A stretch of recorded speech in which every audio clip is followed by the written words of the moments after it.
जमी पर बैठकर क्यों आसमान देखता है, जमी पर बैठकर क्यों आसमान देखता है, चल उठ खड़ा हो ये जमाना सिर्फ उड़ान देखता है।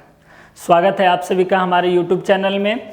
आज हम लोग क्लास 11 का चैप्टर 1 सेट्स के बारे में हम लोग पढ़ेंगे। मैंने पिछले वीडियो में आपका question number 1 with justification complete करवा चुका था। आज हम लोग क्वेश्चन नंबर 2 का शुरुआत करेंगे। मैंने ज़्यादा नहीं, क्वेश्चन नंबर 2, 3 और 4 तीन क्वेश्चन यहाँ पर लिए हैं आज के लिए एक इस वीडियो में। आइए, फर्स्ट ऑफ ऑल मैंने आपको बताया था पहले क्लास में कि ये जो आपका साइन होता है ये बिलोंग्स टू का होता है। और बिलोंग्स टू कहने का मतलब वहाँ से बिलोंग करता है, उसका फैमिली मेंबर होता है, उसके सेट का एलिमेंट्स होता है। जैसे देखिए यहाँ पर आपका सेट ए बराबर दिया हुआ है 1 2 3 4 5 और 6। बोल रहा है कि आप सिंबल को इंसर्ट कीजिए, या तो बिलोंग्स टू या तो नॉट बिलोंग्स टू, ये दोनों में से किसी को इंसर्ट करना है। तो ए का जो कितने मेंबर हैं, कितने एलिमेंट्स हैं, 1 2 3 4 5 और 6। तो जो एलिमेंट्स होंगे उसमें बिलोंग्स टू, जो नहीं होंगे उसमें नॉट बिलोंग्स टू। जैसे देखिए 5, तो 5 इसके अंदर है, ये हो गया आपका बिलोंग्स टू। 8 यहाँ पर अवेलेबल नहीं है, तो ये हो गया आपका नॉट बिलोंग्स टू। 0 भी यहाँ पर अवेलेबल नहीं है, तो ये भी हो गया आपका नॉट बिलोंग्स टू। 4 यहाँ पर है, तो ये हो गया आपका बिलोंग्स टू। अब आगे चलते हैं 2, तो 2 यहाँ पर है, तो ये हो गया आपका बिलोंग्स टू। और 10 इसके अंदर नहीं है, तो ये हो गया आपका नॉट बिलोंग्स टू। एकदम इजी क्वेश्चन था आपका क्वेश्चन नंबर 2। आइए चलते हैं क्वेश्चन नंबर 3 स्टार्ट करने से पहले हम आप सभी को ये बता देना चाहते हैं, मैंने आपको बताया था कि सेट को रिप्रेजेंट करने के लिए 2 तरीके बताए थे, और एक होता है रोस्टर, दूसरा होता है सेट बिल्डर। रोस्टर में उसके एलिमेंट्स को लिखा जाता है और सेट बिल्डर में उसके प्रॉपर्टीज को लिखा जाता है। रोस्टर लिखते समय 2 बातों का ध्यान रखना है कि उसके एलिमेंट्स को रिपीट नहीं करना है, और जरूरी नहीं है कि उसके एलिमेंट्स क्रम में हो या फिर नहीं हो, ये कोई मायने नहीं रखता है। आइए चलते हैं क्वेश्चन नंबर 1। बोल रहा है ये आपका कि ये आपका सेट बिल्डर फॉर्म में दिया हुआ है, बोल रहा है इसे रोस्टर फॉर्म में लिखने के लिए x such that x is an integer, एक इंटीजर है जो कि -3 से बड़ा और 7 से छोटा है। तब आप बताइए -3 से बड़ा ग्रेटर देन -3, तो -3 से बड़ा आपका क्या हो जाएगा बच्चों, -2, -2 से बड़ा -1, -1 से बड़ा 0, 1 2 3 4 5 एंड 6 पे लास्ट कर जाएगा, क्योंकि लेस देन 7 बोला गया है। लेस देन क्या बोला गया है, 7। इंटीजर आप पूरी अच्छी तरह से समझ रहे हैं, इंटीजर का मतलब पूर्णांक हुआ यहाँ पे। नेक्स्ट, अगला बोला गया है आपका कि x such that x is a natural number, यह एक नेचुरल नंबर है। आप जानते हैं नेचुरल नंबर की शुरुआत 1 से होती है एंड लेस देन 6 है, तो लेस देन 6 आपका हो जाएगा 1 2 3 4 एंड 5, ये हो गया आपका कंप्लीट। नेक्स्ट, अगला आपको बोल रहा है कि x such that x is 2 digit. आपको इस बार अगला क्वेश्चन आपको बोल रहा है कि x such that x is 2 digit natural number, यानी 2 डिजिट का नेचुरल नंबर आपको यहाँ पर लेना है, जो कि उनके सम जो होने चाहिए, यानी उन दोनों डिजिट का जो योग होना चाहिए प्लस करने के बाद उस कितना आना चाहिए, 8 आना चाहिए। आप इजी वे में कोई मान लीजिए कि 36 अगर लेते हैं तो आपका 6 और 3 कितना आता है, 9 आता है। मान लीजिए कि 19 लेते हैं तो 9 कितना आता है, 10 आता है। सारे के सारे 2 डिजिट हैं, लेकिन आपको बोला है क्या कि उनका कितना आना चाहिए, 8 आना चाहिए। तो आप एक एग्जांपल देख लीजिए, मान लीजिए 26 हमने लिया तो 6 और 2 जोड़ने के बाद कितना आया, 8 है। मान लीजिए कि 71 हमने लिया तो 7 और कितना हो गया, 8। तो ऐसे सभी संख्याओं का कलेक्शन तैयार करना है। तो आइए हम लोग स्टार्ट करते हैं।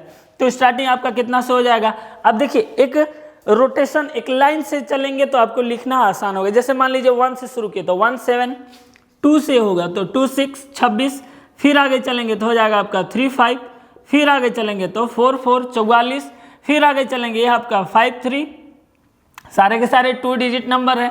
इसके आगे चलेंगे तो 6 2, इसके आगे चलेंगे 7 1 और इसके आगे 8 0। ये आपके ऐसी संख्याएं हैं जो कि 2 अंकों वाली हैं, और दोनों को जोड़ने के बाद आपको कितना आता है, सम इनका 8 आता है। नेक्स्ट, डी बराबर, ये बोल रहा है आपका कि यह प्राइम नंबर है और डिवीजर है किसका, 6 का। x such that x is a prime number which is divisor of 6। तो अब आप खुद से सोच लीजिए कि 6 को काटने वाला कौन कौन सा प्राइम नंबर हो सकता है।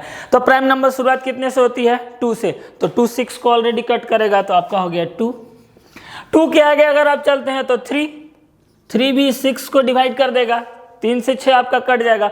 और इसके आगे आप कोई भी देख लीजिए, किसी भी ऐसा कोई भी प्राइम नंबर नहीं होगा जो 6 को काटेगा, यानी डी बराबर आपका सिर्फ इतना ही आंसर हो जाएगा, 2 हो जाएगा और आपका कितना हो जाएगा?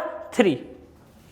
नेक्स्ट क्वेश्चन नंबर 5 आपका बोल रहा है ई। यहाँ पर आपका ये मायने रखता है, मैंने रोस्टर रिप्रेजेंट करने के लिए एक तरीका बताया था कि दिए हुए एलिमेंट्स को रिपीटेड नहीं होने चाहिए। तो यहाँ बोल रहा है कि एक सेट तैयार कीजिए ट्रिगोनोमेट्री वर्ड से और उसके ऑल लेटर को वहां पर लिखा जाए। तो कोई दिक्कत नहीं, एकदम आसान है। देखिए मान लीजिए कि शुरू करते हैं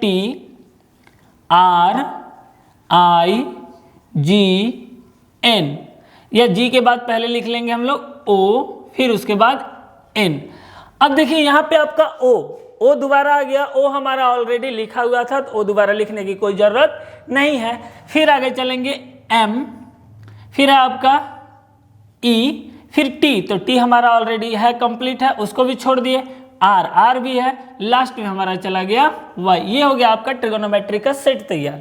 नेक्स्ट आपका ये भी आपका उसी तरह से है, F बराबर, ये आपका वर्ड बनाया हुआ है लॉयल। तो लॉयल जो आपका वर्ड हो गया, तो इससे आपको एक सेट तैयार करना है, LOYA। बस इसमें आपका L को रिपीटिंग किया गया है और रिपीटिंग लेटर को आपको दोबारा नहीं लिखना है। ये हो गया आपका रोस्टर फॉर्म में कंप्लीट। मैंने आपको रिप्रेजेंट करने के लिए 2 तरीके बताए थे कि सेट को रोस्टर और सेट बिल्डर दोनों में लिखा जाता है। तो यहाँ से सेट बिल्डर से हमने रोस्टर में लिखा और रोस्टर से यहाँ अब हमको सेट बिल्डर में लिखना है। सबसे पहले देखिए थोड़ा सा टफ होता है उसके अपेक्षा, सेट बिल्डर के अपेक्षा रोस्टर के लिखना, उसकी अपेक्षा रोस्टर से सेट बिल्डर में लिखना थोड़ा सा आपको टफ होता है। तो हम लोग इसके बारे में देखते हैं। ये आपका बोला है 3, 6, 9 एंड 12। आप यहाँ पर देख रहे हैं कि ये आपका 3 का टेबल में जा रहा है। देख लीजिए 3 दूना 6, 3 3 9, 3 चौका 12, यानी आपका 3n के रेशियो में आपका ये जा रहा है। तो आप इसको ऐसे लिख सकते हैं, क्या लिख सकते हैं? x such that x।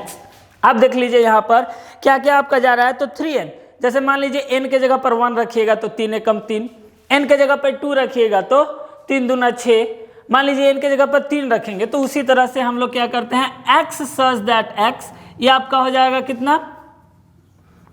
3n।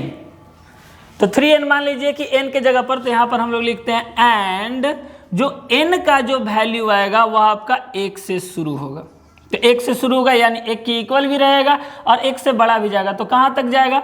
तो 1, 2, 3 और 4, 3 चौका 12, यानी 4 तक जाएगा। तो 4 तक हम लोग लिख लिए कि 4 से छोटा, यानी यहाँ से आपको क्या पता चला, यहाँ से अगर आप देख रहे हैं तो आपको ये पता चला कि 3n हुआ और n का वैल्यू 1 रखना है, 2 रखना है, 3 रखना है और आपका 4 रखना है। ये आपका कंप्लीट हुआ सेट बिल्डर में।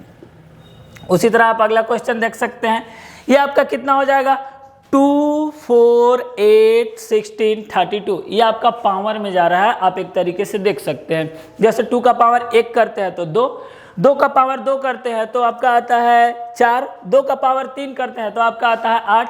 तो इसी तरह से तो ये आप ऐसे लिख सकते हैं x such that x 2 का पावर n। देख लीजिए एंड n का जो वैल्यू आएगा वो कहाँ से शुरू होगा?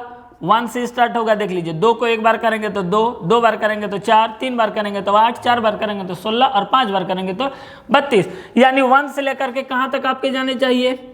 5 तक। तो ये भी मेरा इसी तरह से इसको यहाँ पर लिख दिया जाए कि n का जो वैल्यू होगा 1 to 5, 1 के बराबर और 1 से बड़ा, 5 से छोटा और 5 के बराबर। अगला 525, 125, 625। आप इसको अपने बारे में, इसके बारे में आप सोचिए कि आपका ये किस फॉर्मेट पे आपका ये जा रहा है। तो कौन सा फॉर्मेट पे ये आपका जा रहा है, आप खुद से सोच लीजिए। तो क्या जा रहा है? देख लीजिए 5, तो सेम आपका इसी का 5 का पावर अगर 1 करेंगे तो 5, 5 का पावर 2 करेंगे 25, 5 का पावर 3 करेंगे तो 125। तो ये भी आपका उसी फॉर्मेट पे चला जाएगा। x such that x ये आपका 5 का पावर n। आप यहाँ पर ये भी लिख सकते हैं कि जहाँ n बिलोंग करता है n से, n फॉर नेचुरल नंबर, और इसके आगे आप ये भी लगा सकते हैं कि जो n का जो आपका जो वैल्यू आएगा वह 1 से बढ़ा जाएगा और कहाँ तक जाएगा, तो 1 2 3 और 4 तक जाएगा। ये आपका कंप्लीट हुआ।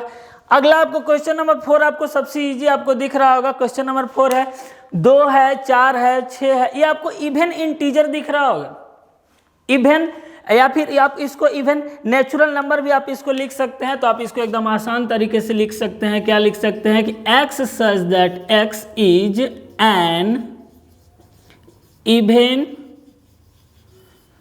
Natural number. ये आपका कंप्लीट हो गया। क्वेश्चन नंबर 4 भी आपका कंप्लीट हो गया। आइए देखते हैं क्वेश्चन नंबर 5। तो क्वेश्चन नंबर 5 आपका क्या बोल रहा है, आप गौर से देखिए, यहाँ पे 1 है 4 है 9 है, ये आपका नेचुरल नंबर का स्क्वायर बनते जा रहा है। जैसे 1 है तो आप 1 का स्क्वायर हो गया, 4 आपका 2 का स्क्वायर हो गया, 9 हो गया सो आपका 3 का स्क्वायर हो गया, यानी n का स्क्वायर के फॉर्म में जा रहा है, जहां n आपका नेचुरल नंबर से बिलोंग करता है, n आपका नेचुरल नंबर से बिलोंग करता है। तो हम लोग यहाँ पर इजी वे में लिख सकते हैं, ये आपका हो गया x सच दैट x बराबर n का स्क्वायर, और n जो है वह नेचुरल नंबर से बिलोंग करेगा, और ये आपका कहाँ से कहाँ तक जाएगा आप लिख सकते हैं। शुरू आपका कितने से हुआ, 1 से आपका स्टार्ट हुआ और कहाँ तक 10 पर जाकर के एंड कर जाएगा आपका, यानी कि 10 के बराबर भी होगा और 10 के छोटा भी होगा। तो ये होगा आपका कंप्लीट सेट बिल्डर में हमने इसे लिख दिया। आपका क्वेश्चन नंबर 4 तक मैंने कंप्लीट करवा दिया। अगर आपको हमारे सवाल को, इस प्रश्न को समझने में कोई परेशानी हो तो आप मुझे कमेंट करके बताइए। मैं हमेशा कोशिश करूंगा, हमारा हमेशा प्रयास रहेगा कि आपको एक सरल तरीके से, अच्छे तरीके से मैं आपको समझाऊं, और आप हमारे वीडियो को शेयर करते रहिए। Thank you so much.